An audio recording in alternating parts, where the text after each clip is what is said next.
دیکھیں یہ جرمانہ لگانے والا آیا، اس نے جرمانہ لگایا غلط پارکنگ کی وجہ سے، اور اب اس گاڑی کو اٹھا کے لے کے جا رہے ہیں۔ یہ یو کے کا جو سسٹم ہے نا اسی طرح چلتا ہے، پارکنگ کریں گے تو جرمانہ لگے گا، نہیں پے کریں گے تو ڈبل کر دیں گے، اور جو جرمانہ ہوتا ہے وہ تقریباً جو ہوتا ہے جرمانہ وہ 60 پاؤنڈ کا ہوتا ہے جرمانہ، 60-65 پاؤنڈ کا۔ اگر نہیں تو ڈبل کر دیں گے، اگر وہ بھی نہیں دیں گے تو سر آپ کو عدالت میں لے جائیں گے۔ یہ ابھی 2 منٹ پہلے گاڑی نیچے کھڑی تھی، یہ ٹرک ہے وہ اٹھا کے لے کے جا رہے ہیں۔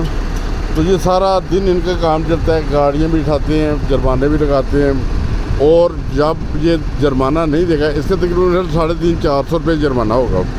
جب 350-400 یہ لوگ جرمانہ نہیں دیں گے اس کو ڈبل کر دیں گے، پھر نہیں دیں گے پھر عدالت میں لے جائیں گے۔ پھر کیا ہوگا، پھر اس کو عدالت کا خرچہ بڑھ جائے گا، وکیلوں کا بڑھ جائے گا۔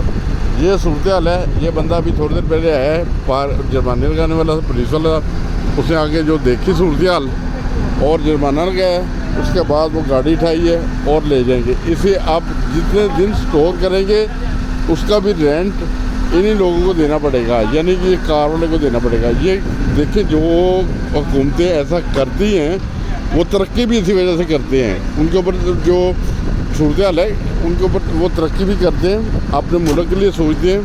جو بھی غیر قانونی کام کرے گا، یہ نہیں کسی وزیر کے بچے کی گاڑی ہے جہاں پہ مرضی لگا دیں، وہ ہر گاڑی چاہے کوئی منسٹر کی گاڑی ہو وہ بھی اٹھا لیں گے۔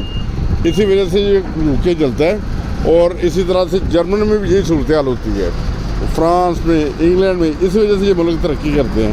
یہ دیکھیں اب اسے اٹھا لی ہے اور اٹھا کے جا رہا ہے شہزادہ، اور اس کے بعد اس بندے کو ممکن ہے یہ 1000 پاؤنڈ بھی بڑے جرمانہ، ممکن ہے 2000 بھی بڑے، ممکن ہے اس کے 4000 خرچہ آ جائے، وہ اس بندے سے ہر حالت میں لیں گے، جو جرمانہ لگایا وہ بھی لیں گے۔